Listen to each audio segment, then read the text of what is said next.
Hi, Craig Ridley here from youronlinebusinesscoach.com, and in this video I want to give you some tips on how you can keep cash rolling into your business. Now, it's often been said that cash is king.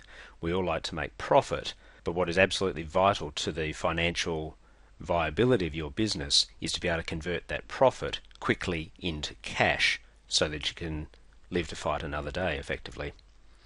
So I want to give you 10 tips as we go through this video, and the first of those is not to be shy to give discounts to your customers to encourage them to make some upfront payments.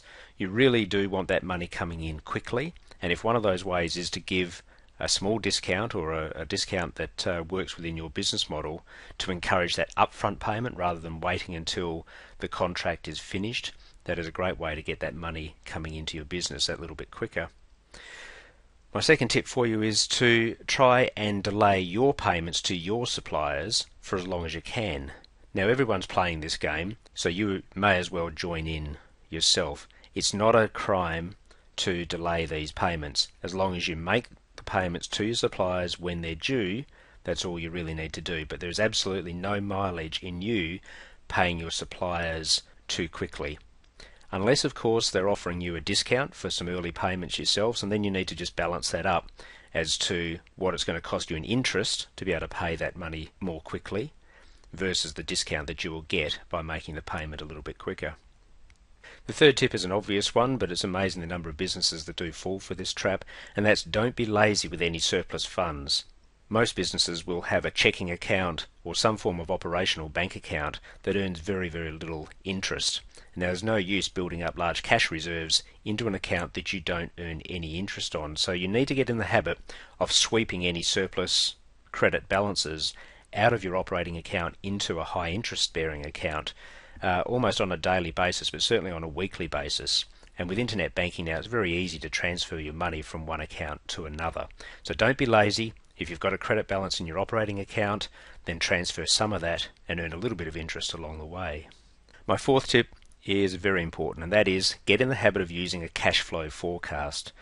Now, many business owners run a million miles when we talk about doing a budget, but what I'm talking about here is doing a cash flow forecast. A cash flow forecast runs off a budget. You set the budget initially, but then what you're doing is you continually adjust it for what you see going forward. So you're using this as a document to forecast where your cash position is going to be in a week's time, in a month's time, it may be in 3 months' time. So it gives you a good pointer as to what's coming over the horizon as far as income coming into the business and also expenses, and certainly the larger capital expenses that are coming up.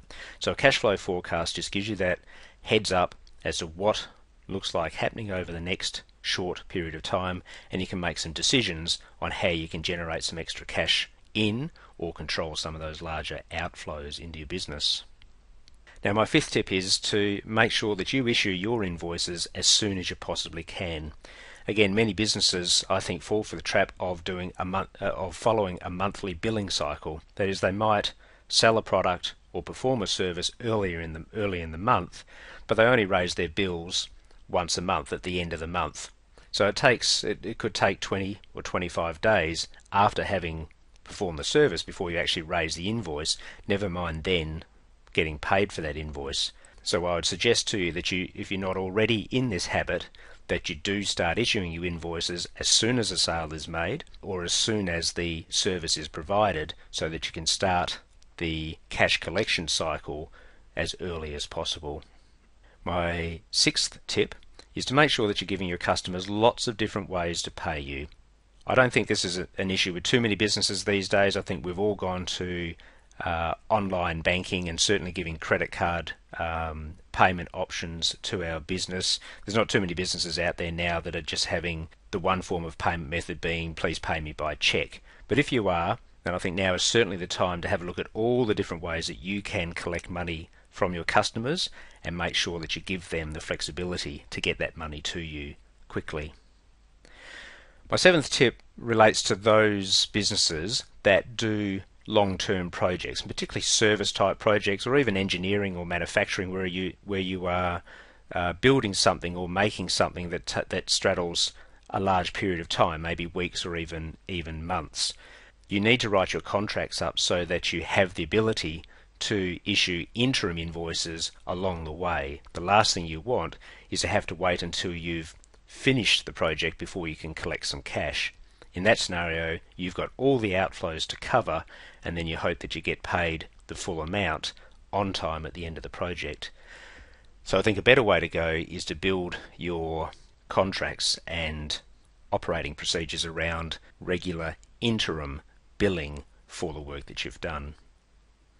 Tip number 8 is one that relates to every business, and that is just make sure you control your stock or your inventory as best you can. You need to watch out for your slow moving stock items. You need to watch out for obsolete stock. You need to make sure that you're trying to follow a just-in-time stock control system so that you're not carrying too much stock at any particular time, because we all know that stock is the #1 cash killer in any business. Tip number 9 for you is to triage your payments, and by that I mean put some strategy behind which of your suppliers you're going to pay first. Some of your suppliers are more important to your business success than others, and you need to make sure that they're the ones that get paid first. Now, that's not necessarily the ones that scream the loudest, it's the ones that are more strategically important to your business.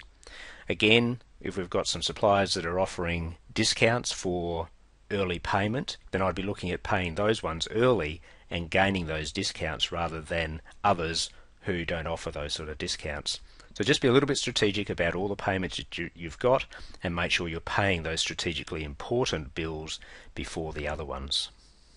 And my final tip for you is perhaps a little bit controversial, and that is, if you're running a sales team, have a look for ways to be able to link the sales commissions that you pay them to the cash that is collected rather than the business that is written. Your sales staff have potentially a closer relationship with your customers than even you do, and if their income is tied to whether or not that customer paid for their sales on time, you might find that the sales team is an amazing ally in that cash collection process. As a byproduct, you might also find that your sales team becomes focused on making their sales to those customers that pay their bills more quickly than to the others that drag you along and never pay. If it hits them in the back pocket, it's amazing what behavioural changes you will see in your sales team. A little controversial, that one, and I don't know if you can implement it in your business, but it's something to have a think about. So they're my 10 tips for improving the cash flow cycle within your business. What now? Take the time now to have a look at your current business model and understand where you can improve your cash flow management systems. As always, I'd also encourage you to join our free online business coaching club, where we provide you a structured step-by-step program to implement improvements into your business model so that you can turn it into a high-performance business. And you can join that online business club at our main website, being www.youronlinebusinesscoach.com, or subscribe to our blog at www.youronlinebusinesscoach.com/blog. Again, this is Craig Ridley from Your Online Business Coach, and I hope to talk to you again.